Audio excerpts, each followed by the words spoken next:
never wished on hope, didn't need a telescope to see where I am going. আসসালামু আলাইকুম, আমি ওমর ফারুক। আজকের ক্লাসে সবাইকে স্বাগত জানাচ্ছি।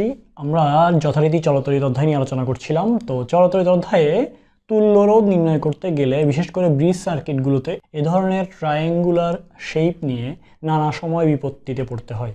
তো খুব জনপ্রিয় একটা কনভার্সন ডেল্টা টু ওয়াই কনভার্সনের মাধ্যমে এই বিপত্তি দূর করা যায়। এ বি সি এই ত্রিভুজের মধ্যে দেখতে পাচ্ছি তিনটি রোধ R1 R2 R3। এদের পরিবর্তে আমি RA RB এবং RC তিনটি রোধ দ্বারা গঠিত ওয়াই আকৃতির এই নেটওয়ার্ককে এই ত্রিভুজের পরিবর্তে ব্যবহার করতে পারি। তো এটাকেই আমরা বলবো ডেল্টা টু ওয়াই কনভার্সন। তার মানে ডেল্টা আকৃতির নেটওয়ার্ককে ওয়াই আকৃতির নেটওয়ার্ক দ্বারা, ডেল্টা আকৃতিতে অবস্থিত রোধের নেটওয়ার্ককে ওয়াই আকৃতির নেটওয়ার্কে অবস্থিত রোধ দ্বারা প্রতিস্থাপন করা যায়। খেয়াল রাখতে হবে আর এ যাতে R1 এবং R2 এর মধ্যে অবস্থিত হয়, RB R1 এবং R3 এর মধ্যে অবস্থিত হয় এবং RC R2 এবং R3 এর মধ্যে অবস্থিত হয়।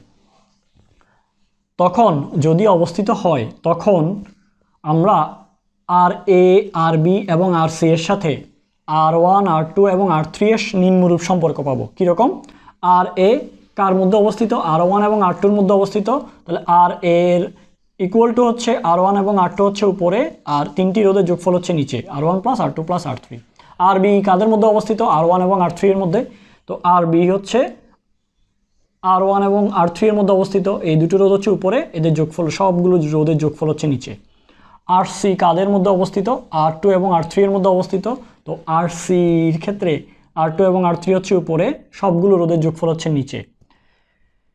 এই ডেল্টা নেটওয়ার্ককে আমি যখন ওয়াই নেটওয়ার্কে কনভার্ট করব তখন আমরা এই ত্রিভুজ আকৃতির তিনটি রোধের পরিবর্তে ওয়াই আকৃতির তিনটি রোধ পাবো। তো আসো আমরা একটা ম্যাথ দেখে নিই। আমাদের কাছে একটি ম্যাথ আছে, এখানে দুটো ডেল্টা নেটওয়ার্ক আছে। যে কোনো একটি ডেল্টা নেটওয়ার্ক আমি ওয়াইয়ে কনভার্ট করব নোডগুলো ঠিক রেখে, এ বি সি প্রান্ত ঠিক রেখে। তাহলে আমাকে এ প্রান্তে স্থাপন করতে হবে আর এ, বি প্রান্তে স্থাপন করতে হবে আর বি এবং সি প্রান্তে স্থাপন করতে হবে আর সি। তো এখন আমরা যদি লক্ষ্য করি যে আর এ কার কার মধ্যে অবস্থিত? 6 এবং 10 মধ্যে অবস্থিত। তাহলে 6 এবং 10 গুণ হবে সবগুলো রোধ 6 + 4 + 10, এটা নিচে হবে। টোটাল রোধ আসবে আর এর মান হচ্ছে 3 ওহম।